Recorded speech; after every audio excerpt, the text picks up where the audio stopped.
보통 프로파일러가 투입된다 그래서 한두 시간 안에 얘기를 시킬 수 있는 프로파일러는 없습니다. 보통은 한 이틀이나 3일 정도. 왜냐하면 이 정도의 분노가 축적돼 있는 사람이라고 보면은 보통의 그 분노의 겹을 풀 때는 라포를 일단 형성해야 되고 네. 그 다음 단계에 말을 하게 하고 그 말 중에 거짓말을 풀어내야 되는 3단계가 필요한데 이틀이나 3일 정도가 필요합니다. 바로 되기는 어렵습니다. 네. 네, 여전히 풀리지 않는 의문들은 경찰 프로파일러 출신인 배상훈 우석대 경찰행정학과 교수와 자세히 알아보겠습니다. 네, 교수님, 지금 보니까 유가족이 입장문을 냈습니다. 이 남성이 아들뿐 아니라 이 며느리와 손주까지 살해하려 했다. 어떻게 보십니까? 예, 충분히 가능한 얘기입니다. 네. 그러니까 아들만 살해하려고 그런 것이 아니라 가족 전체를 노렸을 수 있습니다. 그리고 반대로 그렇게 느꼈을 수도 있습니다. 그러니까 원래 아들을 노려갖고 공격을 했는데 그 살인에 대한 감정의 여운이 남아있는 상태에서는 주변에 있는 사람도 노릴 수 있는 가능성이 범죄 심리로 가능하거든요. 그러니까 네. 두 가지가 겹쳐 있다고 하면 피해자들은 그렇게 충분히 느낄 수 있는 상황이 됩니다. 그런데 또 하나 지금 유족 측이 주장하는 게 당시 생일 파티 현장에 이 아들 부부의 지인도 있었는데 이 지인을 향해서도 방아쇠를 당겼다는 이야기예요.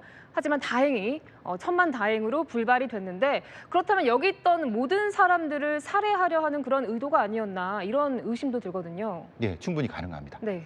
그러니까 앞서 다시 말씀드리면은 살해 의도가 주된 의도와 그것을 받쳐주는 감정적 여운이 나눠질 수 있거든요. 네. 그러니까 보통은 우리가 이게 다 살해하겠어라고 할 때 감정을 동시에 폭발시키지 못합니다.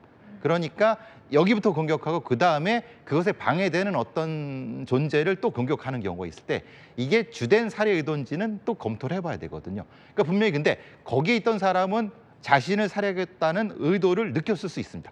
그러니까 이것에 심리적 격차는 존재하거든요. 그러니까 두 가지 차원을 같이 보면서 경찰은 어떤 총기의 사용 방향이라든가 그때 사용된 어떤 결과물들을 보고 판단을 할 겁니다. 근데 지금 또 유가족 측이 이야기하는 게 알려진 것과 다르게 이게 이혼 이후 가정 불화가 범행 동기가 아니다 이렇게 이야기를 하고 있거든요. 그럼 범행 동기 더 오리무중 아닙니까? 근데 이제 우리가 보통 범죄 심리에서는 그 동기라는 걸 크게 두 가지로 나눕니다.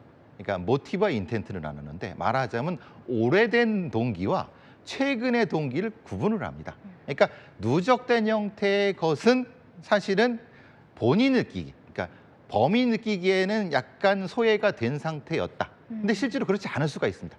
그러니까 인식의 차이 때문에 오래된 동기는 가정 불화일 수 있는데 실제로 최근에는 잘 지낼 수 있습니다. 그러니까 가족들이 느끼기에는 전혀 좀 이상한데? 라고 느낄 수 있기 때문에 말하자면 심리적 차원에서는 동시에 존재할 수 있습니다. 어젯밤 이 남성은 구속이 됐거든요. 어제 교수님께서도 말씀하셨던 게 이 남성이 아마 살해 이후에 과업을 이룬 듯한 느낌을 받을 수 있다라고 하셨는데 구속 이후에 이 남성 심리에 어떤 변화가 있을까요?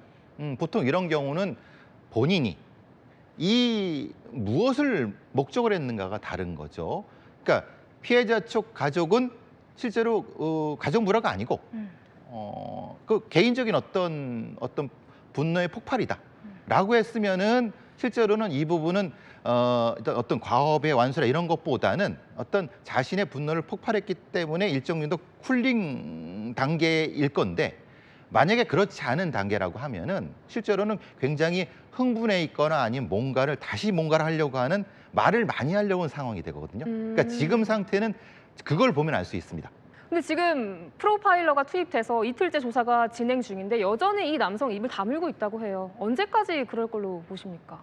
보통 프로파일러가 투입된다 그래서 한두 시간 안에 얘기를 시킬 수 있는 프로파일러는 없습니다. 보통은 한 이틀이나 3일 정도. 왜냐하면 이 정도의 분노가 축적돼 있는 사람이라고 보면은 보통의 그 분노의 겹을 풀 때는 라포를 일단 형성해야 되고 네. 그 다음 단계에 말을 하게 하고 그 말 중에 거짓말을 풀어내야 되는 3단계가 필요한데 이틀이나 3일 정도가 필요합니다. 바로 되기는 어렵습니다. 네, 경찰이 원래는 이 남성의 신상을 공개하는 방안도 검토했다고 해요. 근데 이제 유족 측이 2차 피해를 우려해서 반대하고 있다고 하는데 그럼 이런 부분들도 고려가 됩니까? 뭐 좀 가정과 관련된 가족과 관련된 상의 신상 공개는 아동이 관련된 부분은 사실은 거의 공개하지 않습니다. 그런데 지금은 이게 성인과 관련된 성인과 아동이 다 같이 관련된 거거든요.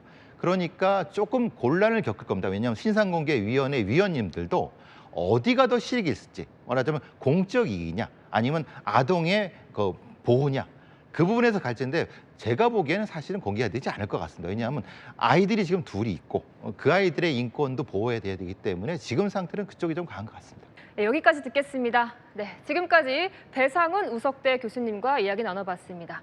교수님 오늘 말씀 잘 들었습니다. 네, 감사합니다.